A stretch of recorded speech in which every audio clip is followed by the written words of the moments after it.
नमो हरियन्ताणं नमो सिद्धाणं नमो आयर्याणं नमो वत्सायनं नमो लोहि सर्वसाहु नमेशो वञ्जनमुकारो सर्वपावपनाशनो मङ्गलानं च सभेसिं प्रणममवै मङ्गलम् मंगलम भगवान वीर मंगलम गौतम प्रभु मंगलम सुरभद्राद्या जैन धर्मस्तु मंगलम नमो दुर्वार रागादि वैरिवार निवारिणे हरते योगिनाथाय महावीराय दायिने ओंकारं बिंदु संयुक्तं नित्यं ध्यायन्ति योगिनः कामदं मोक्षदं चैव ओंकाराय नमो नमः पन्नगे च सुरेन्द्रे च कौशिकवाद संस्पृशि निर्विशेष मनस्काय श्री वीरस्वामिने नमः अज्ञानातिमिरान्तानां ज्ञानाञ्जनशलाकया नेत्रावन्मीलितं येन तस्मै श्रीगुरवे नमः तस्मै श्रीगुरवे नमः तस्मै श्रीगुरवे नमः।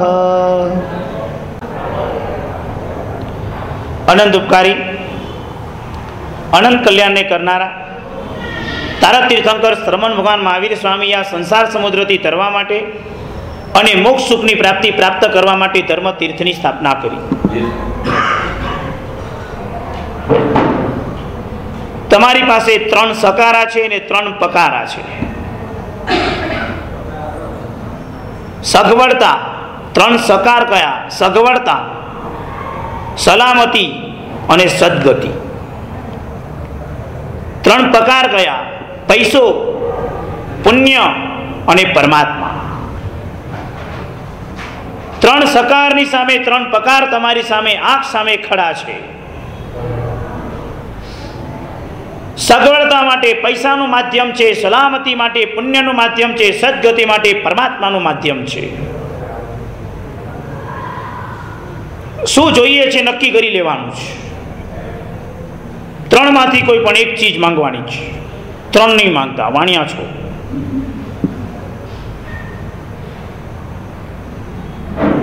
સગવડતા, પૈસાની તાકાત હશે, ધારો એ સગવડતા ઊભી કરી શકશો। પ્લેન રોકાવી શકશો, નવું પ્લેન ખરીદી શકશો, મર્સિડીઝ લાવી શકાશે, BMW માં ફરી શકાશે, ધારશો એટલા નોકર ચાકરોના સુખ તમને મળી શકશે, ગળામાં 9 લખાનો હાર તમે પહેરી શકશો, કારણ કે તમારી પાસે પૈસો છે। પૈસાની તાકાત છે, માત્ર સગવડતા ઊભી કરી શકે, બીજું કોઈ તાકાત એની નથી। પૈસાથી દુનિયાની બધી જ સગવડતા પ્રાપ્ત કરી શકાય છે, પણ એ પૈસાથી ક્યારે પણ સલામતી પ્રાપ્ત નથી કરી શકાતી। હોસ્પિટલની અંદર દીકરો જુવાન જોત બીમાર પડ્યો છે, આઈસીયુમાં દાખલ થયો છે, 50 કરોડ રૂપિયા તમારી પાસે બેંક બેલેન્સમાં પડેલા છે, ડોક્ટરની સામે 2 હાથ જોડીને પગે પડીને તમે કર કરી રહ્યા છો, દીકરાને બચાવો ડોક્ટર સાહેબ, તમે જે કહેશો એ રકમ બ્લેન્ક ચેક આપવા તૈયાર છું। તમારા માટે અત્યારે ડોક્ટર ભગવાન છો, ના નથી પાડતો, છતાં પણ ડોક્ટર જ્યારે તમને એમ કહી દે કે હવે આપણા હાથમાં કાંઈ નથી, માત્ર 72 કલાક છે, શું કામમાં આવશે પૈસો? પૈસાની તાકાત એટલી જ છે કે તમને સારી હોસ્પિટલ આપી શકે, સારી રૂમ આપી શકે, વીઆઈપી ટ્રીટમેન્ટ આપી શકે, 10 નર્સ તમારી ઉભા રહી શકે, દુનિયાનો સ્પેશિયલ ડોક્ટર તમે લાવી શકો, એના માટે બધી વ્યવસ્થા થઈ શકે, તમારા મહેમાનને કોઈ પૂછપરછ કરવી ન પડે, એનાથી પર કોઈ તાકાત પૈસાની નથી કે જે તમારી સલામતી આપવા માટે તૈયાર થઈ શકે। પૈસાની તાકાત માત્ર એક જ જગ્યા પર અટકેલી છે, સગવડતા આપીને નીકળી જશે, બીજું કાંઈ નહીં કરી શકશે। દુનિયાની બધી જ સગવડતા પૈસાના આધાર પર ચાલી છે અને મળે છે।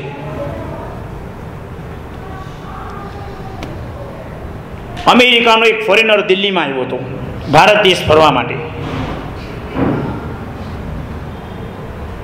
સાંજે 5 વાગ્યાના સમયમાં દિલ્હીના વિધાનસભાના રસ્તા ઉપર રાજમહેલના રસ્તા પર ઊભો હતો અને બાજુમાં આપણા જો કોઈ ઇન્ડિયન ઊભો હતો પાછો સાથે, અને 5 વાગે બધા દેશના માણસો નીકળ્યા, સામાન્ય નાગરિક ભારત માતાની જય કરતા કરતા નીકળ્યા વિધાનસભામાંથી। બહુ ખુશ થયું અમેરિકન માણસ, અને એને ભારતના માણસોને પૂછ્યું કે આ બધા માણસો કોણ છે? એટલે ભારતીય જવાબ આપ્યો કે અમારા દેશના બધા માલિક છે આ બધા, અને બધા માલિકો આમ જય જય કરતા કરતા નીકળ્યા છે। સામાન્ય નાગરિક, સામાન્ય જે પ્રજાજન છે તેને માલિક કહેવામાં આવ્યો, અને અમેરિકન બહુ ખુશ થઈ ગયો કે આ માલિકો કેટલું સરસ દેશ પ્રેમ ધરાવે છે। સાંજે 6 વાગ્યાનો સમય થયો અને ડબલ પ્લસ જેડ સિક્યુરિટીની અંદર બધા મિનિસ્ટરો નીકળ્યા। લાઇનસર ગાડીઓ નીકળી, પોલીસ સિક્યુરિટી લાગી ગઈ, માણસે હલવાનું નહીં, ZZZ સિક્યુરિટી લાગી ગઈ હતી. અમેરિકન ત્યાં જ ઉભો હતો. એને કીધું હવે કોણ આવ્યો, માલિક તો ગયા બધા. અરે પાછું ઇન્ડિયનને પૂછ્યું કે આ બધા કોણ છે? એ બાજુમાં ભરેલા ભારતીય જવાબ આપ્યો, અમારા દેશના સેવકો છે. દેશની સેવા કરે તે સેવક ગાડીમાં ફરે છે, ડરીને ફરે છે, ભય છે, મરી જવાનો ભય છે, ખોટા કામ કર્યા છે, કોઈ પણ મારી નાખશે એનો ભય છે, અને માલિક આપણે છીએ, વગર ભયે ફરી શકીએ છીએ. તમારી પાસે પહેરેલો દાગીનો પણ જો તમારા ભયનું કારણ બનતું હોય તો સમજી લેવાનું છે સગવડતા મળી શકે છે, સલામતી એમાં નથી. ગાડીના કાચ બંધ કરીને નીકળવું પડે એવી સગવડતા આપણી પાસે છે, સલામતી ક્યાં છે? પૈસાની તાકાત માત્ર સગવડતા આપવામાં છે, બીજી કોઈ તાકાત પૈસાની નથી કે તમને સલામતીના સ્તર સુધી પહોંચાડી શકે. સિગ્નલ રેડ છે અને ગાડી કદાચ તમારી 120 પર ચાલી રહી છે, એ સિગ્નલને તમે નહીં માનશો, તમારી પાસે સારામાં સારી ગાડી છે, ઠોકાઈએ તો આમ એરમાંથી આમ પેલો ફુગ્ગો નીકળે ને તમે બચી જાઓ, તમે બેલ્ટ પણ પહેરેલો છે, તમે એકદમ વેલ સેટ છો, પણ રેડ સિગ્નલ એ તમારું પુણ્ય છે. ગમે તેવી સ્પીડમાં તમે ગાડી ચલાવીને આવતા હશો, તમને રેડ સિગ્નલ જ્યારે કહેશે ઊભો રહી જા, તમારી સલામતી ઊભા રહેવામાં છે. તમારી ગમે તેવી ગાડી દોડતી હશે, સારામાં સારી ગાડી હશે, મજાની એરબેગ હશે, મજાના બેલ્ટ પહેરેલા હશે, તો પણ તમે ઊભા રહી જશો, કારણ તમારી પુણ્ય તમને ના પાડે છે. ભૂલથી પણ આગળ વધી ગયો, સામેથી એક ગાડી આવી જશે ને તું એની સાથે ઠોકાઈ જઈશ, તારા રામ રમી જવાના છે. પૈસો માત્ર સગવડતા આપી શકે છે, ક્યારે પણ સલામતી આપી શક્યો નથી. સલામતી આપણને જ્યાં ક્યાંય પણ મળી છે તો એ માત્ર ને માત્ર આપણને આપણા પુણ્યથી મળી છે. પુણ્યની વ્યાખ્યા આટલી જ યાદ રાખજો, પુણ્ય એટલે અનુકૂળતા, બસ બીજું કાંઈ નહીં. પુણ્ય એટલે અનુકૂળતા. તમે જ્યારે જાઓ છો ને બધું તમને મળી રહે છે, પુણ્ય. રસ્તા પર ઉભા રહ્યા, સામે ટેક્સી મળી ગઈ, થોડાક આગળ ત્યાં બોડાવાળો મળી ગયો, યોગ્ય જગ્યાએ પહોંચી ગયા સમયસર, આ બધી પુણ્યાઈ. કમસે કમ તમે જ્યારે ડ્રાઈવર પાસેથી ગાડીમાંથી ઉતરીને તમે થેન્ક યુ શબ્દ બોલો ને તો એ પુણ્ય વધે તમારે. બસ સહી સલામત તમને પહોંચાડી દીધો છે, આવી જોખમદારી મુસાફરી પાસાર કરીને. એને એની જાણ નહીં, આપણી બધાની જાણ એને બચાવી છે. લોકપ્રિયતાના માધ્યમથી કમસે કમ એ ડ્રાઈવરને આપણે થેન્ક યુ શબ્દ બી કહીએ ને તો પણ આપણી પુણ્ય વધે, બીજું કંઈ કહેવા નથી માંગતો. આનંદ તો પામે જ ને, એને જિંદગીમાં કલ્પ્યું ન હોય કે આવું કંઈ હોઈ શકે. પૈસાથી સગવડતા મળી શકે છે, પણ સલામતી કોઈ દિવસ પૈસો આપી શકતું નથી. અઢળક પૈસાની અઢળક મજાની ગાડીમાં નીકળ્યા છો ને માનો કે સિગ્નલ ફેલ થઈ ગયું, શું કરી શકવાનું? મજાની ગાડીમાં નીકળ્યા છો, પુણ્ય પરવારી ગયું ને ગાડીમાં બ્રેક ફેલ થઈ ગઈ, શું કરી શકશો? પૈસો છે અઢળક, પણ સલામતી નથી. સલામતીના માધ્યમથી પુણ્ય વધારવાનું છે, અને પુણ્ય તપતો હશે તો સલામતી મળી શકશે, પણ એ સલામતી માત્ર આ ભવ પૂરતી રહેશે. આ ભવમાં જેવું પુણ્ય પૂરું થઈ ગયું પછી કાંઈ ભરોસો નથી.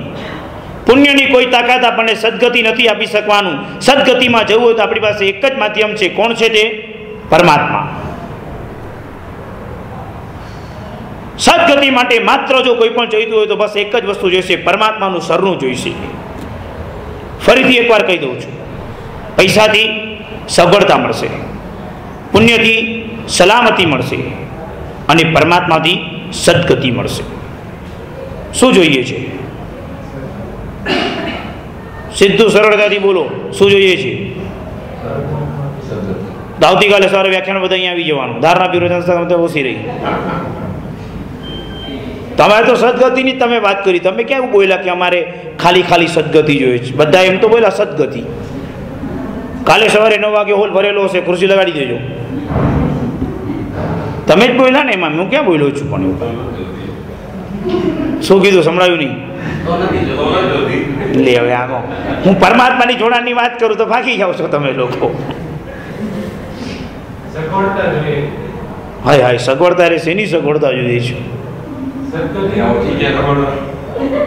હવે અહીંયા તમારા પર ચક્ર તો 3 ચાલી રહ્યા છે, હવે કઈ સગવડતા તમને જોઈએ એનાથી વધારે? 3 ચક્ર ફરે છે, આવડી બધી ઝીની ઝીની લાઇટિંગો ટપકી રહી છે, તમે એમાં શોભી રહ્યા છો, મજાની 4 પાયાની ખુરશી મળી છે, હવે કઈ તમને સગવડતા જોઈએ છે? હવે કેવી મૂંઝવણ છે જોઈને સંસારમાં. જવાબ પણ ફિક્સ આપી શકાતા નથી.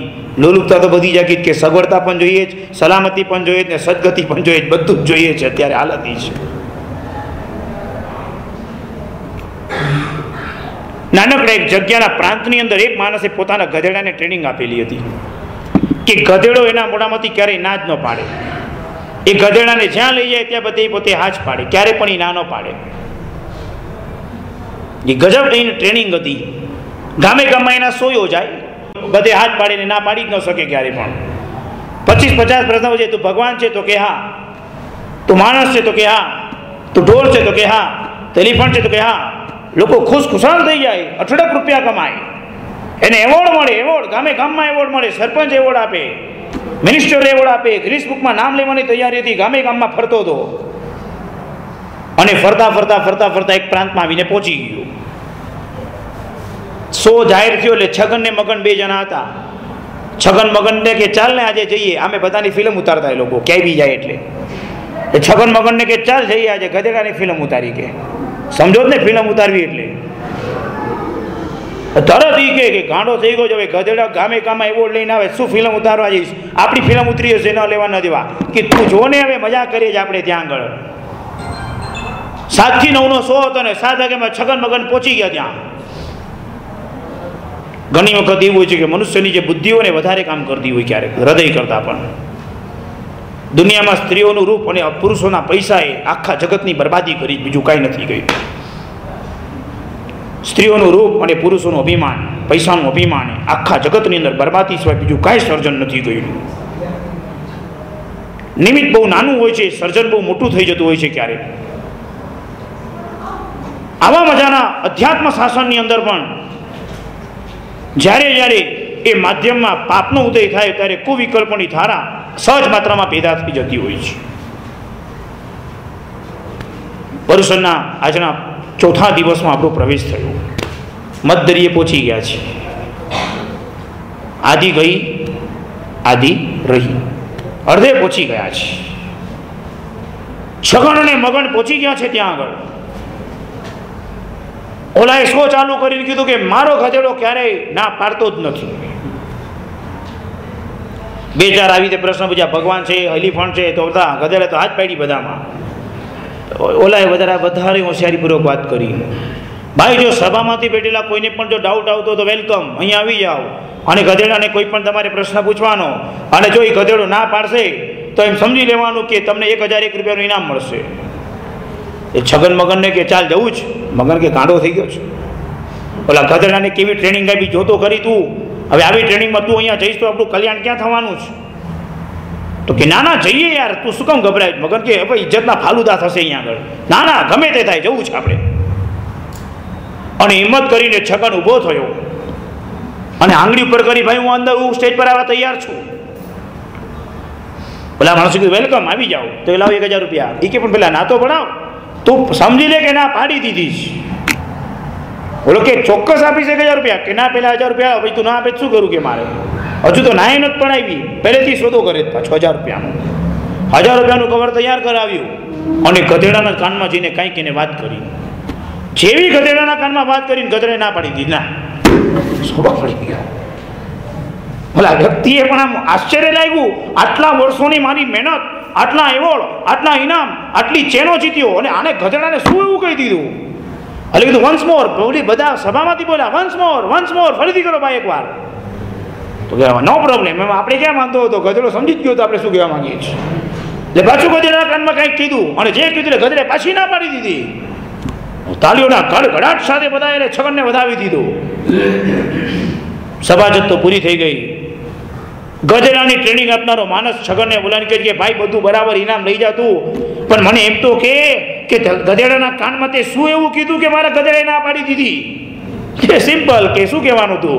મેં એટલી વાત કીધી, ગધેડા તારી પાસે બી અક્કલ છે ને મારી પાસે બી અક્કલ છે, આપણે બંનેને અક્કલની અદલા બદલી કરવી છે, એને ના પાડી, હું શું કરું? કે હસવાની વાત નથી, ગધેડાઓ અક્કલ લેવા તૈયાર નથી થતા, એવી વાત કહું છું તમને. હજારો વર્ષોના ઉપદેશ પછી પણ આપણા જીવનમાં પરિવર્તનનો યોગ ન થઈ શકે, પરિણામની અંદર અસર ન આવી શકે, આત્માની ઉન્નતિ ન થઈ શકે, તો એ ઉપદેશો માત્ર આપણે પ્રવચન પ્રૂફ બનીને સાંભળી રહ્યા છે, પણ પ્રવચન અસરકારક બને એવી રીતે આપણે સાંભળી શકતા નથી. બહુ મજાની વાત કરી ચેરમેન સાહેબે. આવતીકાલના દિવસે પ્રભુ મહાવીર સ્વામીનું જન્મ કલ્યાણક વાંચન દિવસ. એનો જન્મ તો ચૈત્ર સુદ 13ના થયો છે, પણ આવતીકાલે પ્રભુનો જન્મ આપણે ઉત્સવ રૂપે મનાવીએ છીએ. કઈ એ સૌભાગ્યવંતી માં હશે જે ત્રિશલા માતા બનશે? કયા એ સૌભાગ્યવંતી પિતા હશે કે જે સિદ્ધાર્થ રાજા બનશે? અને જે કર ઝુલાવે પારનું, જે માતા બનીને જેના હાથની અંદર એ દીકરાનું પારનું ઝીલશે, જે જગતપતિ જગતનાથ એવા પ્રભુ મહાવીરનો સંત આ જગતની અંદર આપણને મળશે. પ્રભુની માતા બનવાનું સૌભાગ્ય કોઈ વિરલ વ્યક્તિને સાંપડે છે. આખા ભક્તામર સ્તોત્રમાં ભગવાનના ગુણગાન ગાતા ગાતા 22મી ગાથામાં ભગવાનની માતાના ગુણગાન મહાપુરુષે ગાયા છે. સ્ત્રીનામ સતાની સતસો જનયંતી પુત્રાન નાના સુતમ તદુપમમ જનની પ્રસૂતા. દુનિયાની 1000 સ્ત્રીઓ બાળકોને જન્મ આપી શકતી હોય, પણ તીર્થંકર પ્રભુ આપના જેવાને જન્મ આપનારી માતા કોઈ અલગ છે. કારણ સૂર્ય 10 દિશા હોવા છતાં પૂર્વ દિશામાંથી જ ઉગે છે, એમ આપના જેવાને જન્મ આપનારી માતા પણ કોઈ વિશેષ હોય છે. કઈ એ સૌભાગ્યવંતી માં હશે જે કાલે માતા ત્રિશલા બનશે? તૈયારી સાથે આવવાનું છે. તમે તીર્થંકરની માતા બનશો. તમારી આંખમાંથી આંસુની ધારા હશે. પ્રભુની માતા બનવાનું સૌભાગ્ય તમને સાંપડ્યું હશે. અને એમાં વળી સવારે પાછો તમે રંગમાં સંગ ભર્યો. પાછો ઓલું ગીત છે ને, સોનામાં સુગંધ ભળે, સુગંધ ભળાવી તમે. ભગવાન મહાવીર સ્વામીના આવતીકાલે અષ્ટપ્રકારી પૂજા સામુદાયિક. સવારે 7 વાગ્યે તમારો શું નામ? પરાગભાઈ, શું નામ છે? પલકભાઈ અને ધર્મેન્દ્રભાઈ આવે ને ભગવાને ફટાફટ એ લોકો બધું સ્નાન વિધિ ને બધું કરીને ભાગી જાય અહીંથી. પણ આવતીકાલે તો રંગમાં સંગ તમારો. સામુદાયિક અષ્ટપ્રકારી પૂજા, એ પણ સોનાના કળશ, સોનાની વાડકી, સોનાની થાળી, અને એમાં વળી પાછા કેસર ચંદન ભર્યા કચોડા, અને એમાં વળી પાછા રંગબેરંગી ફૂલોની આંગી, એમાં ફૂલના હાર હશે. હું બોલું છું ન હોય તો લાવી દેજો આજથી જઈને, પછી બધું એમ બોલાઈ જશે મારા ભાવમાં. બધું સોનાનો હાર પણ, અરે વાહ, અદભુત. લે ચલો, બધું સોનું જ સોનું છે કાલે તો. કયા ભાગ્યશાળી હશે જે પરમાત્માને સુવર્ણ અર્પણ કરશે. પીળા રંગનું સુવર્ણ પ્રભુને અર્પણ કરીને આપણા જીવનને એકદમ પીળું પીળું બનાવી દઈએ, યાદગાર બનાવી દઈએ, સુવર્ણમય આત્મામાં શણકાર આપી દઈએ, એવો ભાવ પ્રભુના ચરણમાં અર્પણ કરવા દ્વારા થશે. કેવી અદ્ભુત ઘટના. એમાં વળી પાછો બપોરનો સમય. 14 પ્રકારના સુપનાઓ અહીંયા અવતરણ પામશે. અદ્ભુત છે સુપનાઓ. જાપાનના એક ભાઈએ મને વાત કરેલી હતી. કોબેની અંદર અમારા પર્યુષણ હતા અને મને આગલા દિવસે મળવા માટે આવ્યા, અને મને એમને પ્રશ્ન કર્યો કે 14માંથી કયું સપનું લઉં? મેં તો આવું કેમ પૂછો છો તમે? મને કે સાહેબ તમે જે કહેશો એમાં મારે લેવાનું છે. એક લઈશ પણ મારે તમે કોઈ લેવાનું છે. એટલે મારે એને પૂછવું પડ્યું કે તમે મને કહો છો કે કોઈ પણ એક લેવું, એટલે પછી હું પાછો કન્ફ્યુઝ થાઉં છું. એના કરતાં તમે ચોખ્ખું મને પૂછી લો કે તમારે કયો લેવાની ઈચ્છા છે. પાછું શું, અમુક શ્રાવકો ગંભીરતા રાખે. અમારા મોઢામાંથી ઘણી વખત વાત કઢાવવા માંગતા હોય, એટલે પછી મને ખબર ન હોય કે એને હાથીનું લેવાનું કહું કે સિંહનું લેવાનું કહું કે બળદનું લેવાનું કહું કે લક્ષ્મી માતા કહું, એટલે હું કન્ફ્યુઝ થઈ જાઉં. એટલે મેં ચોખ્ખું જ પૂછ્યું કે તમારી ઈચ્છા શું છે લેવાની, મને વાત કરો. મને કે પ્લેનમાં બી ધંધો છે, દરિયાના માર્ગે બી ધંધો છે, ને રસ્તા પર પણ ધંધો છે. 3 પ્રકારના ધંધા છે. શું કરું? અમે તો હવે સમજાઈ ગયું. એટલે પછી મેં અંગ કાનમાં બરાબર એમને પૂછ્યું, સૌથી વધારે તેજી શેમાં ને સૌથી વધારે મંદી શેમાં છે? 2 પૂછ્યું. મન કે હવાઈ માર્ગમાં મંદી છે, દરિયા માર્ગમાં તેજી છે. મેં તો બંને લઈ લેજો, બીજું શું. રત્નાકર લીધું કારણ કે દરિયાઈ માર્ગે ચાલે, દેવ વિમાન લીધું કારણ કે હવાઈ માર્ગે ચાલે.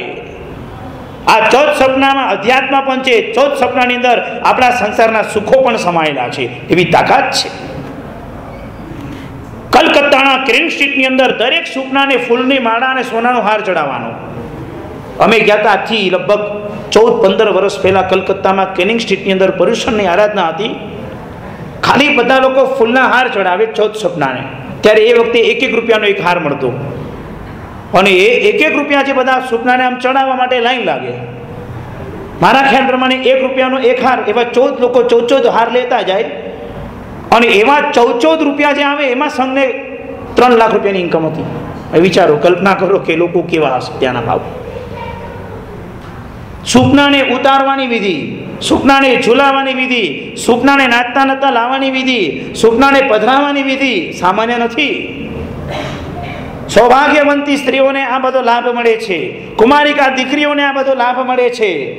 આ લાભ સામાન્ય કઈ મુકાયો નથી. આ લાભની પાછળ રહસ્ય છે. 14 પ્રકારના સપનામાં 14 પ્રકારનું ગુણસ્થાનકનું અધ્યાત્મ પણ છે, પણ અધ્યાત્મ મારે હમણાં તમને સમજાવવું નથી. અને 14 પ્રકારના સપનામાં રહસ્ય બતાવ્યું છે. પહેલે ગજવાર, હાથી. વાત કરતો તો આજથી 2 દિવસ 3 દિવસ પહેલા જજો, રિકેપમાં જજો પાછું. તો જેઠાલાલની સિરિયલમાં તમને રિકેપ કરવું પડે ને આવતીકાલ શું હશે બતાવવું પડે પાછું, નહીં તો તમે ખોવાઈ જાઓ પાછા. એટલે મારે રિકેપ કરવું પડ્યું છે અત્યારે. મેં તમને હાથીની વાત કરેલી કે આ શ્રાવક હાથી જેવું, હાથી જેવું સૂંઢ, હાથી જેવું પેટ, હાથી જેવા કાન, હાથી જેવું પૂંછડું અને હાથી જેવી આંખો. આ 5 વસ્તુ શ્રાવક પાસે હોય છે. હાથીની સૂંઢ લાંબી, શ્રાવક લાંબુ સૂંઘે, લાંબુ વિચારે. એટલું લાંબુ વિચારે કે આજ પછી 100 વર્ષ પછી શું સંજોગ આવશે, એ સંજોગ પ્રમાણે અત્યારથી એની પોતાની વ્યવસ્થા કરવા લાગે કે જેને કારણે ધર્મમાં ક્યારેય પણ મૂંઝવણ આવે જ નહીં. શ્રાવક લાંબુ વિચારે. પછી એ સંસારના પક્ષમાં હોય, ધર્મના ક્ષેત્રના પક્ષમાં હોય, વ્યવહારના પક્ષમાં હોય, વેપારના પક્ષમાં હોય કે દુનિયાના કોઈ પણ ખૂણાના પક્ષમાં હોય. શ્રાવકની થિંકિંગ 100 વર્ષ પછીની ચાલતી હોય, પહેલાની નહીં ક્યારેય પણ.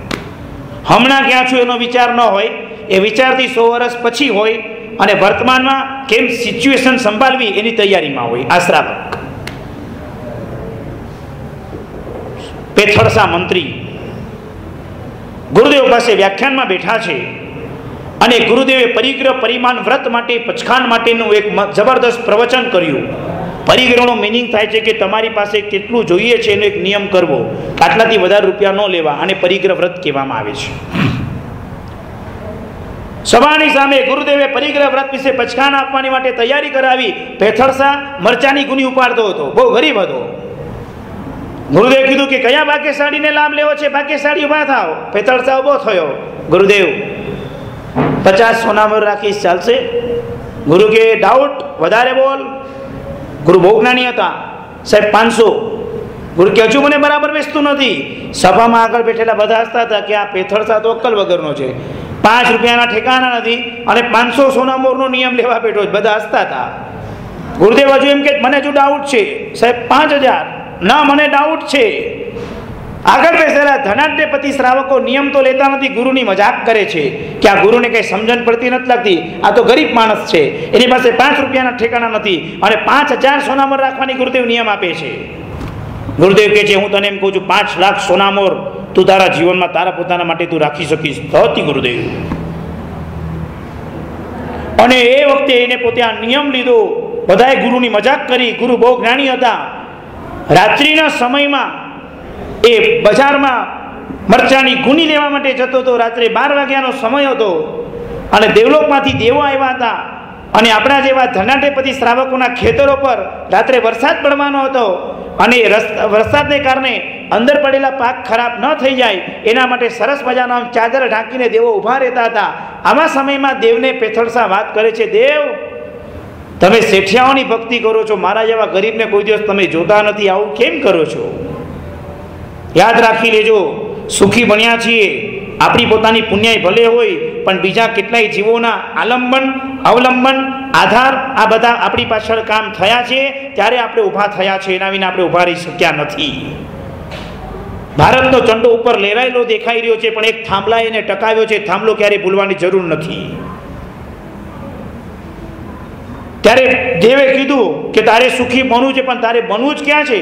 તો કે ના ના એવું નથી, બનવું જ છે, તમે મને રસ્તો બતાવો. કે હકીકતમાં બનવું છે? તો કે હા, આ નગર છોડ, આવતીકાલથી સુખી. દેવોએ કહી દીધું છે, આજે નિયમ લીધો છે સવારે, રાત્રે દેવોએ સીધો સંકેત આપ્યો, આ નગરી છોડ, આવતીકાલથી સુખી. અને પેથળસા ઘરે જઈને પત્નીને કીધું, દીકરા તો કોઈ હતા જ નહીં, પત્નીને કીધું ચાલ પોટકું બાંધ, નીકળવાનું છે. રાત્રે 2 વાગે નગર છોડી દીધું અને પછી એ માંડવગઢની અંદર પેથળસા મંત્રીશ્વર બન્યા અને મંત્રીશ્વર બનીને પેથળસા ગરવા ગિરિરાજ ગિરનારની યાત્રા કરવા માટે જ્યારે પધારે છે ત્યારે એક સાથે બે સંઘપતિ ત્યાં ભેગા થઈ ગયા. સંઘપતિઓમાં ઝઘડો થયો. પહેલી માળ કોણ પહેરેના માટે.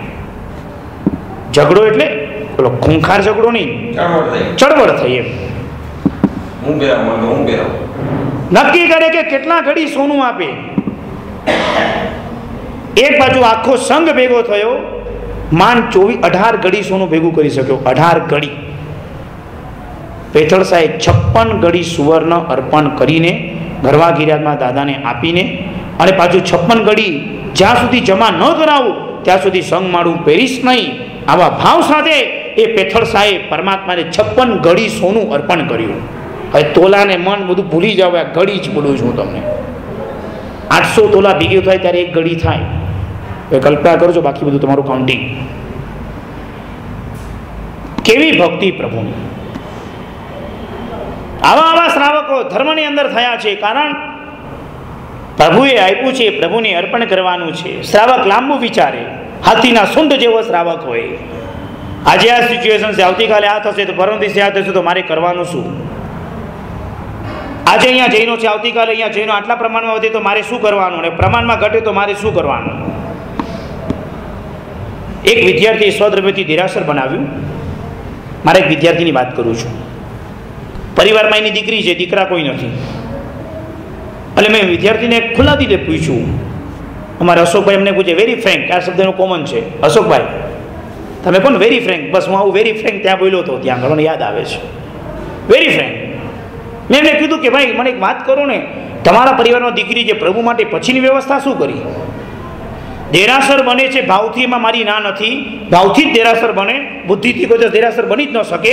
એ ભાવમાં જ બનાવવાનું હોય. અને ગાંડો માણસ ઇતિહાસ બનાવે અને ડાયા માણસો એના ઇતિહાસ વાંચે, આ ક્યારે ભૂલતા જ નહીં તમે. અને ગાંડા માણસો જ અત્યાર સુધી સાસાના કામ કર્યા જ મોટા પાયા પર, અને ગાંડાઓ જ કામ કરી શકે, એ 100%ની વાત છે.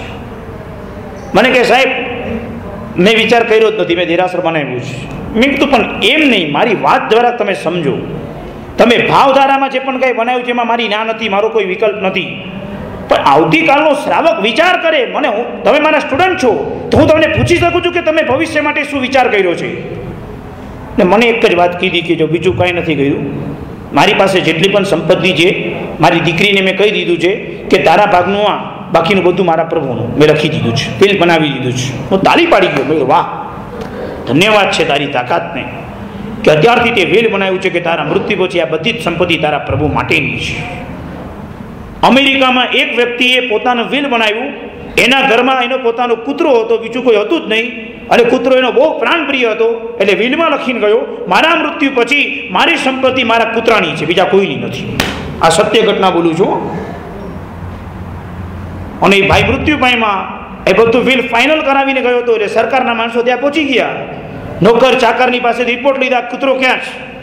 રોજ 8,000 રૂપિયાના શેમ્પૂથી કૂતરાને નવડાવવાનો, એની સ્પેશિયલ કાર, એને ફરવા લઈ જવાનો, એને ગાર્ડનમાં આટા મરાવવાના, એનું રોજ ચેકિંગ કરવા માટે સરકારી માણસો આવે. કારણ એ વિલમાં લખીને ગયો છે કે મારા મૃત્યુ પછી મારી બધી સંપત્તિ મારા કૂતરાની છે. અમે કીધું હવે કૂતરાનું આટલું પુણ્ય કામ કરી ગયું, બીજું શું કહું. વોડાફોનનો કૂતરો હતો ને, વોડાફોનની એડવર્ટાઇઝમાં આવતો હતો કૂતરો, 10 કરોડ રૂપિયા કમાઈ ગયો. ધ્યાન રાખજો, આ પુણ્ય કોની તાકાત પર કામ કરે જોઈ લેજો. હા, એડવર્ટાઇઝમાં આવવાના 10 કરોડ રૂપિયા મળ્યા છે. માથું નહીં ખંજવાળો રસિકભાઈ. વિચારે કે કૂતરું પાડ્યું હોત 10 કરોડ આવી ગયા હોત. પુણ્યને આધીન ચાલે છે આ બધું. કૂતરાના પુણ્યમાં 10 કરોડ હતા, આપણે બધા પુણ્યમાં ન હોય કાંઈ.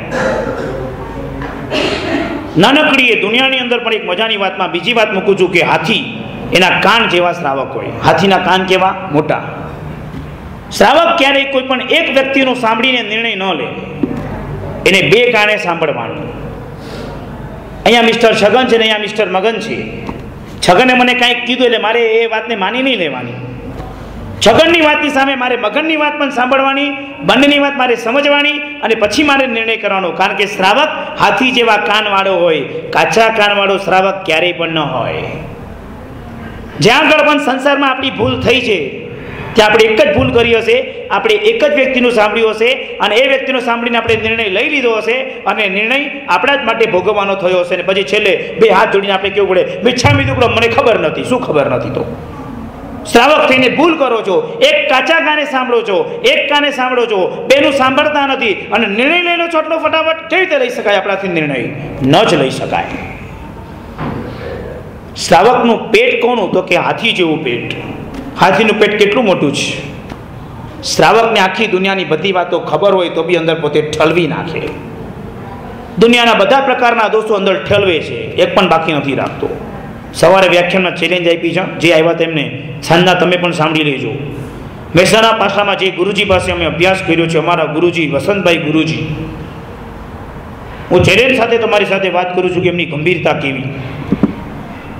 તમે મારા ગુરુજીને બોરીલી ચંદાવકર બિલ્ડિંગમાં રહે છે અને ત્યાં બિલ્ડિંગમાં જઈને મારા ગુરુજીને પગે લાગીને ગુરુજીને એમ કહો કે પારસે મહેસાણામાં કેટલા ગુના કર્યા હતા, એ ગુના અમને બતાવો. તમને મારા ગુરુજી એમના મુખમાંથી એક પણ ગુનો નહીં બતાવશે. મારા માટે નથી કહેતો. 2500 વિદ્યાર્થી એમની પાસે ભણીને તૈયાર થયા છે અને 2500 પાછા વિદ્યાર્થી મારા જેવા તોફાની જતા બધા. અને બધા તોફાની વિદ્યાર્થીઓ મહેસાણામાં પ્રોબ્લેમ્સ, ગુનાઓ, ગમે તેવી ભૂલો કરી હોય, ગુરુજીને બધું હાથમાં ખબર છે કે આને કયા કયા ગુનો કર્યા હતા. અમને બધાને માફ કરીને ભણાવી ગણાવીને પથ્થરમાંથી આજે અમને અહીંયા સુધી પહોંચાડ્યા. આ અમારા ગુરુજીની જબરદસ્ત કૃપા હતી. પણ એ અમારા ગુરુજીનો ગુણ હતો ગંભીરતાનો. અને એમની ગંભીરતા આ કે અમારી બધી પ્રોબ્લેમ્સ, અમારા બધા દોષો, અમારી બધી ભૂલો એમની પાસે હોવા છતાં ક્યારેય પણ આજ દિન સુધી ક્યાંય પણ બહાર નીકળી નથી. અને ચેલેન્જ આપું છું, તમે કાઢી પણ શકશો નહીં. સાધકોને ક્યારેય પણ દુનિયા ફાવતી નથી. સાધકોને માત્ર અધ્યાત્મની દુનિયા ફાવે છે. આનંદગંજી મહારાજ જંગલમાં જઈ પહોંચ્યા. 350 વર્ષ પહેલાની ઘટનાની વાત કરું છું. ભગવાનની સાધના કરે, ભગવાનની મજા માને, ભગવાનની ભક્તિ કરે. આજે આપણે જે સજ્જાઈ બોલ્યા પ્રતિક્રમણમાં, એ આનંદગંજી મહારાજની સજ્જાઈ હતી. કેવી જબરદસ્ત સજ્જાઈ હતી! આવી સજ્જાઈના રચયિતા એવા આનંદગંજી મહારાજ જંગલની અંદર રહે અને જંગલમાં જઈને પ્રભુની સાધના કરે, પ્રભુના ગીતગાન ગાય, પ્રભુના ગુણગાન ગાય. મોહમ્મદ શેખ નામનો એક મુસ્લિમ મિત્ર હતો એ જમાનામાં. એ પણ સાધક હતો અને એને પોતાના મેનેજરની પાસે સુવર્ણ રસની સિદ્ધિ કરીને કાચની બોટલમાં એક રસ મોકલાવ્યો કે મારા મિત્ર જંગલમાં છે, એકલા છે, એને સુવર્ણ રસ આપી દે. પોતાની સિદ્ધિ બતાવી. સુવર્ણ રસની સિદ્ધિ લઈને એ પોતે જંગલમાં પહોંચે છે. આનંદગંજીને કહે છે કે મિત્રએ સુવર્ણ રસ આપ્યો છે. આનંદગંજી ઉપાડીને ફોડી નાખી, બાટલી ફેંકી દીધી જંગલમાં. મેનેજરને તો ગુસ્સો આવ્યો કે મૂર્ખ, સુવર્ણ રસની સિદ્ધિ કોઈ વ્યક્તિએ કરી હોય અને સુવર્ણ રસની સિદ્ધિ એમને એમ નથી થતી. અગ્નિ ઉપર મર્ક્યુરી રાખવાની. મર્ક્યુરી એટલે પારો. પારાને અગ્નિ ઉપર રાખવાનો. ક્યારેય પણ પારો અગ્નિ પર ટકે જ નહીં, ફૂટીને ઉડી જાય, ક્યારેય ન ટકે. એ સાધકે પોતાની બંને આંખથી પારાને જોયા કરવાનું, નીચેથી અગ્નિ સળગાવવાનો, ઉપરથી બરાબર એને પારો એટલે કે મર્ક્યુરી લટકાડવાની. એનું પોતાનું આંખનું મટકું પણ ન જવું જોઈએ. વારંવાર પારાને આમ સાધના કરતા કરતા કરતા કરતા કરતા આખો પારો સુવર્ણ બનાવવાનો. આવી રીતે સુવર્ણની સિદ્ધિ થાય છે.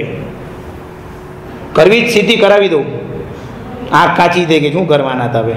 ચશ્મા વાળાનું કામ જ નથી આમાં. ડ્રાઇવિંગ કરી શકતા નથી. વરસાદ પડે તો ગાડી ચાલી શકતી નથી.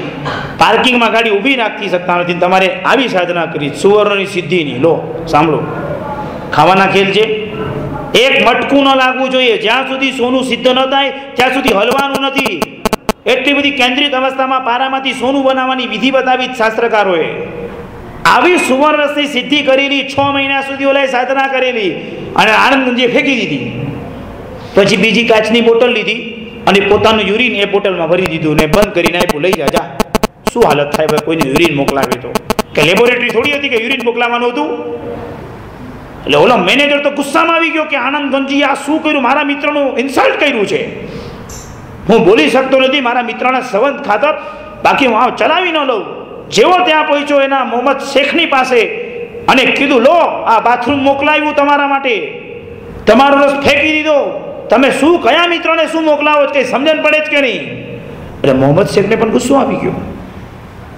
ગુસ્સો એટલે બોટલ ઉપર સીધી ફેંકી. આમ જેવી દિવાલ પર ફેંકી, એ દિવાલ આખી સોનાની થઈ ગઈ. જે સાધના 6 મહિના સુધી કરતા હતા આ જૈન ધર્મના આચાર્ય ભગવાન આનંદગંજી મહારાજ જંગલમાં બેઠા બેઠા પ્રભુની સાધના કરતા કરતા પોતાના શરીરના યુરિનની અંદર આ તાકાત ઊભી કરેલી કે જે યુરિન આખો પથ્થર સોનાનો બનાવી શકે. વિચાર કરો કેવી સાધના હશે. ખ્યાલ આવે જ? શ્રાવક હાથી જેવા સૂંઢવાળો લાંબુ વિચારે, શ્રાવક હાથી જેવા કાનવાળો બધું વિચારીને પછી બધાનું સાંભળીને પછી બોલે. શ્રાવક હાથીના જેવા પેટવાળો જેટલું પણ ખબર હોય બધું અંદર ઠાલવી દે, આગા પાછી કરતો ન ફરે. શ્રાવક હાથીની પૂંછડી જેવો. હાથીની સૂંઢ લાંબી છે, હાથીની પૂંછડી ટૂંકી છે. કોઈના પણ જીવનમાં ડોક્યું કરવા માટે ઊંડા ઉતરવાની જરૂર નથી. નેવર. કઈની પણ લાઈફમાં અંદર નહીં ઉતરો, નથી મજા. માલ ખરાબ છે, પેકિંગ સારું છે, સમજી જાઓ આટલામાં. પેકિંગ જોઈને ખુશ થવાનું, વિન્ડો શોપિંગ કરવાનું, અંદર નહીં જવાનું. શોરૂમ में जाने का, गोडाउन में नहीं जाने का. समझ में आया बराबर? ગોડાઉનમાં ઉંદરડા ફરતા હોય, વાંદા ફરતા હોય, ગંદા માણસો બેઠા હોય, માલ જોઈને વોમિટિંગ થઈ જાય. શોરૂમ સારો બનાવવાનો. દરેકના જીવનમાં શોરૂમ સુધી રહેવાનું, ઊંડા નહીં ઉતરવાનું. નેવાર. હાથી જેવા પૂંછડીવાળા ગુણો અપનાવી અને આગળ વધીને હાથીની આંખ જેવી દ્રષ્ટિ મેળવી. હાથીની આંખ બંને ક્રોસમાં છે. હાથી 100 યોજન લાંબુ જોઈ શકે છે. 100 યોજન લાંબુ. તમે જ્યાં ઊભા છો ત્યાં તમે નહીં જુઓ, તમે આગળ જુઓ. તમે આગળ જોતા શીખો. તમારું વિઝન અને તમારું મિશન બંને એક રસ્તા પર રાખો. તમે મિશન કરો છો કંઈક અને તમારું વિઝન છે કંઈક, તો ક્યારેય પણ તમે સિદ્ધિ નહીં મેળવી શકશો. તમારા જીવનમાં મિશન અને વિઝન બંને એક રસ્તા પર જોઈએ. આ બધા જ કાર્ય રમત માત્રામાં પૂરા થઈ શકે છે. આવા હાથીના સપના દ્વારા હાથીના ગુણ પામીએ. હાથી 4 દંત સૂળ વાળો કાલે જોશો, કારણ પ્રભુએ 4 પ્રકારના ધર્મની સ્થાપના કરેલી: દાન, શીલ, તપ અને ભાવ. આવતીકાલે જે 4 પ્રકારના હાથીના સપનાનો લાભ લેશે એના ઘરમાં 4 પ્રકારના ધર્મની વૃદ્ધિ થશે. એનાથી દાન વધશે, એનાથી બ્રહ્મચર્ય પણ સારું પડાશે, એના જીવનમાં તપશ્ચર્યા પણ થશે અને એના ધર્મના ક્ષેત્રમાં ભાવની વૃદ્ધિ થશે. બીજા સપનામાં વૃષભ મળશે. શંકર ભગવાને ઉપરથી એના સેવકને કીધું હતું, નીચે મનુષ્ય જન્મમાં કહી ના. આ લૌકિક કથા કહું છું અમૂલભાઈ. પાછું લૌકિક બહુ મજાની ન હોય, એક દંત કથા હોય, ખોટી પણ હોય, પણ એક સાંભળીએ આપણે. કે તારે નીચે જવાનું ને નીચે જઈને માણસને કહેવાનું કે 3 ટાઈમ નાવાનું ને 1 ટાઈમ ખાવાનું. અને ઓલો નીચે આવ્યો અને આવતા આવતા એનાથી ભૂલ થઈ ગઈ. એને કીધું તું શું? 3 ટાઈમ નાવાનું, 1 ટાઈમ ખાવાનું. એ બોલ્યો 3 ટાઈમ ખાવાનું, 1 ટાઈમ નાવાનું. આ બધાએ તો ભૂલ કરી નાખી. બધા 1 ટાઈમ નાતા થઈ ગયા, 3 ટાઈમ ખાતા થઈ ગયા. લૌકિક કથા છે, સત્ય ઘટના નથી આ બધી. એટલે ઉપર પછી ગયો સેવક પાછો, એટલે કીધું શંકરે કે જા નીચે પાછો. કેમ? હવે માણસને ખવડાવશે કોણ? જા નીચે. અરે બળદનો અવતાર પામીને પોઠિયો નીચે ઉતર્યો અને આજે ખેતી કરી રહ્યો છે. આવી લૌકિક કથાઓ છે. આપણે તો બળદની કલ્પના બહુ ઉપર કરીએ છીએ. આ ભવ્ય જીવોરૂપી બધા ખેતરો છે અને એમાં ધર્મના બીજ રોપણ થશે. એવા પ્રકારના ભાવ આવતીકાલે બળદના સપનામાં આપણે જોશું. બળદના સ્કંધોની વાત બતાવી છે. ગમે તેટલો ભાર લઈને ચાલવાનો એ બળદ ક્યારેય થાકતો નથી. એના સ્કંધ પર પોતે કોઈ પણ ભાર વહન કરી શકે છે.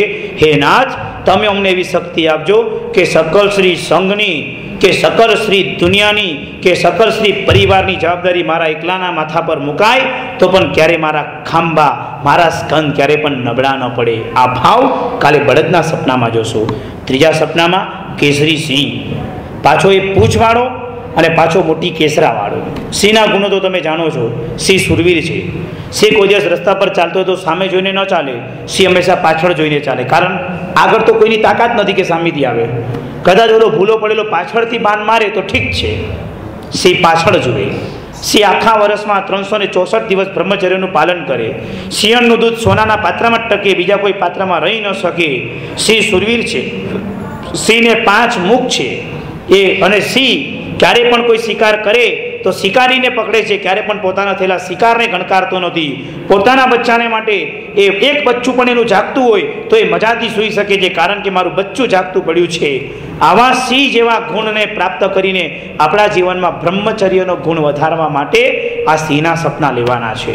વિષય વાસનાઓ હેરાન કરતી હોય, વિકાર વાસનાઓ હેરાન કરતા હોય, અત્યંત સ્ત્રીઓ પ્રત્યેની આસક્તિ હોય, અત્યંત ટીવીનો ક્રેઝ હોય અને આ બધી દુનિયામાંથી પાછા આવવું હોય તો કેસરી સિંહના માધ્યમો આપણને બતાવ્યા છે. લક્ષ્મી ચોથા સપનામાં શું બાકી રહે? હવે લક્ષ્મીમાં સમજાવવાનું છે કાંઈ? બધી જ પ્રકારની લક્ષ્મીઓ, પણ સારી પુણ્યાનુબંધી પુણ્ય લક્ષ્મી. જે સંપત્તિ આવ્યા પછી તમારી ઊંઘ હરામ ન થાય, જે સંપત્તિ આવ્યા પછી તમારા શરીરમાં રોગો ન વધે, જે સંપત્તિ આવે પછી તમારા ઘરમાં રેડ ન પડે, જે સંપત્તિ આવે પછી તમારી નીતિઓ ન બદલાય, જે સંપત્તિ આવે પછી તમારી દાનત ન બગડે, જે સંપત્તિ આવે પછી લોકો તમારી સંપત્તિને પામીને સુખી બને, જે સંપત્તિ તમારી પાસેથી લોકો લઈને જાય એ એમ કહે કે તમારા હાથેથી સંપત્તિ લીધીને અમે સુખી બન્યા છીએ. મિસ્ટર નેકલેસ અમેરિકાની બેંકની અંદર મેનેજર તરીકે હતા અને એનું 3 જણની બેંક હતી. એ લોકોનું કામ હતું કે લોકોને પૈસા પાછા આમ આપવાના, જેટલા માંગે એને પૈસા પાછા આપવાના. 3 કાઉન્ટર લાગેલા હતા. એમાં વટલા કાઉન્ટરમાં મિસ્ટર નેકલેસ બેઠેલો હતો. ત્યાં લાંબી લાઈન લાગેલી, આજુબાજુના કાઉન્ટર ખાલી હતા. અમેરિકાના બેંક મેનેજરને ડાઉટ આવ્યો કે નેકલેસ કઈ ગરબડ કરતો લાગે છે. એટલે 2-3 ને બોલાવી અમેરિકન લેડીઓને અને પૂછ્યું કે તમે આ જ લાઈનમાં કેમ ઊભા છો? આજુબાજુના કાઉન્ટર ખાલી છે ને?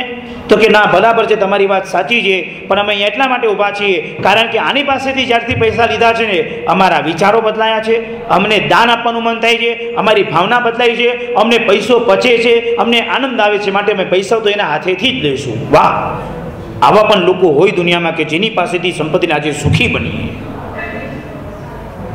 નેકલેસને બોલાવ્યો કે મિસ્ટર નેકલેસ, તારી પાસે એવું શું જાદુ છે કે તારી પાસે લોકો સંપત્તિ લેવા માટે ઈચ્છે છે? નેકલેસે કીધું, સોરી, મારી પાસે કોઈ એવું જાદુ નથી, પણ એટલું તમને ચોક્કસ કહું છું કે જ્યારે સંપત્તિ મારી ગણાઈ જાય ને જ્યારે હું સંપત્તિ એને આપું છું ને ત્યારે મારા મનમાં હું એવો ભાવ રાખું છું કે તારા હાથે આ સંપત્તિથી 10 કામ સારા થાય, આ પૈસો તને ખૂબ વૃદ્ધિ કરે, આ પૈસાથી તારી સારા સારા વિચારો આવે, તું સારું સારું જમે, તારા જીવનમાં સારા સારા કાર્યો થાય, તું ખૂબ પૈસાવાળો બને, આવી સારી ભાવનાથી હું આ દાન આપું છું, આ એને સંપત્તિ એને પાછી આપું છું, બીજું કાંઈ કરતો નથી. મારા દાદાએ મને કીધું હતું નવરાશની પળ પડે તો પ્રભુનું ધ્યાન કરવું અને કોઈને પૈસો આપે તો ભાવોથી તારે પૈસા આપવા, જે પૈસા એના માટે કલ્યાણનો માર્ગ બની જાય. બીજું મને કાંઈ ખબર નથી, સારો ભાવ અને શુદ્ધ પ્રવૃત્તિ સિવાય કાંઈ કરતો નથી. ફૂલની માળા 2 પ્રકારના ધર્મ બતાવશે, દેશવીરતી અને સર્વવીરતી.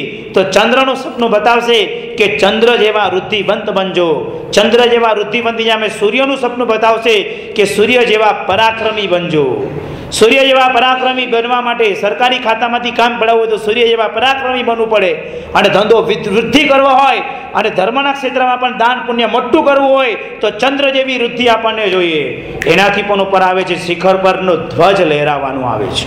ધ્વજ હંમેશા શિખર પર લહેરાય છે અને શિખર પર જે ધ્વજ લહેરાય એની તો કેટલી મોટી કિંમત છે. રાજસ્થાનમાં જો ગયા હોઈએ અને જો ધજાનો ચડાવો આવે કોઈ છોડે નહીં, કરોડો રૂપિયાની અંદર એ ધજા લે, કારણ શિખર પર એકવાર ધજા લહેરાઈ, જીવનમાં ધજા જ ધજા. એનું ઈંડું મુકાયું, ઈંડું એટલે શિખર પર મૂકવાનું એક પથ્થરને ઈંડું કહેવાય. ઈંડું મૂક્યું, આમલસાર મૂકી, કળશ ચડાવ્યો, ધ્વજદંડ લહેરાવ્યો, એના પર ધજા લહેરાવી, એનો તો લાભ જ કોઈ નોખો છે. આગળ વધતા પદ્મ સરોવર, કમલ જેવા સરોવરની અંદર પ્રભુની પાસે માંગણી કરશું કે કમલ જેમ કાદવથી અલિપ્ત રહે છે, સંસારમાં સંપત્તિઓ વધે, પૈસો વધે, પરિવાર વધે, બધું વધે, પણ અમે પ્રભુ આ સંસારમાં લેપાઈ ન જઈએ, આવી અમારી ભાવના રાખજો. આગળ વધતા રત્નાકર, રત્નોની ખાણ, દરિયો, દરિયાની ગંભીરતાનો ગુણ, દરિયા બધાને જ વહન કરે, દરિયો બધાને સમાવે. પ્રભુ અમારા ઘરે ગમે તેટલા મહેમાન આવે તો વેલકમ, બીજું કાંઈ નથી કહેતો, બધા આવવા જોઈએ. આગળ વધતા ભુવન વિમાન, દેવલોકના વિમાનને વંદન કરતા એમ કહેશું કે આવા દેવો આટલા વૃદ્ધિવંત હોવા છતાં પ્રભુના ચરણમાં જો પગે લાગતા હતા, પ્રભુ દિન પ્રતિદિન અમારો વિકાસ થાય, અમે સંપત્તિવાન બનીએ, ધનવાન બનીએ, પણ તારા ચરણ કમલથી ક્યારે પણ અળગા ન બનીએ, આનું ધ્યાન પ્રભુ તમે અમારા તરફ રાખજો. આગળ વધતા રત્નનો ઢગલો, 3 સંવત્સરમાં પ્રભુ બિરાજે છે. રત્નના ઢગલાની અંદર આપણે કહીશું પ્રભુ આ રત્ન એ જીવનમાં દિન પ્રતિદિન વૃદ્ધિ કરાવે. જેના નંગ ગ્રહ નબળા હોય એને નંગ પહેર્યા હોય, પ્રભુ અમને નંગ નથી પહેરવા, અમે રત્નનો ઢગલો લઈને રત્નની ભક્તિ એવી કરીએ અમારા એ ગ્રહ દશાઓ શાંત પડી જાય. નિર્ધૂમ અગ્નિ, ધુમાડા વગરનો અગ્નિ છે. સોનાની પરીક્ષા કરવા માટે કસોટીના પથ્થર પર ચેક કરાય, એમાં ડાઉટ આવે તો છેદ કરાય, અને એમાં પણ ડાઉટ આવે તો એને અગ્નિમાં નાખીને પીગાડી લઈએ તો ખબર પડી જાય કે સોનું ક્યાં છે ને સોનું ક્યાં નથી. એ સાબિતી સામે થઈ જાય. આપણે પણ કસોટીના પથ્થર નહીં પણ અગ્નિ સમાન એવા પ્રભુના શાસનમાં ચેક કરી લઈએ આપણા આત્માની શુદ્ધિ કેટલા કક્ષા પર પહોંચે છે. આવતીકાલનો દિવસ બહુ મહત્વનો છે અને મારી એક પ્રેરણા છે, તમને વિનંતી છે કે તમે ઉદાર દિલે આવતીકાલે લાભ લેજો અને સંઘની જે ચિંતા છે એને સમાધિ આપવાનું કામ કરજો. જે સંઘના ટ્રસ્ટી બને તે જો વિશિષ્ટ કામ કરતા હોય તો તીર્થંકર નામ કર્મ બાંધી શકે છે અને સ્વયં તીર્થંકર બની શકે છે. અને એનાથી પણ ઉપર આવા ટ્રસ્ટી લોકોને કાર્ય કરવા માટે અને એમની સમાધિ માટે જે સંપત્તિનો, શક્તિનો અને સમાધિનો જે કંઈ ફ્લો કરે છે એ લોકો પણ તીર્થંકર નામ કર્મ બાંધીને સ્વયં તીર્થંકર બની શકે છે. આવતીકાલની બપોર એ બહુ અદ્ભુત બપોર બનાવવાની ઈચ્છા છે. આવતીકાલે આ જ પ્રાંગણમાં અહીંયા જ એવા સપનાઓની લહેરોમાં આપણે એક સરસ મજાનો લાવો લઈએ, આનંદથી ઉરી ઉઠીએ અને આપણા એ જ સંપત્તિથી નૂતન જિનાલયોના નિર્માણ અદ્ભુત થાય અને એનો ઇતિહાસ આખા વર્લ્ડમાં ગાજી ઉઠે, ગુંજી ઉઠે. એક ઇતિહાસ બનાવીએ આપણે બધા ભેગા થઈને. એવા હૃદયના ભાવોથી, ઉદાર દિલથી તમે પોતે આરાધનાની અંદર બધા જોડાઓ એવી મારી તમને બધાને વિનંતી છે, વિજ્ઞપ્તિ છે અને મારી તમને બધાને ખાસ ભલામણ છે.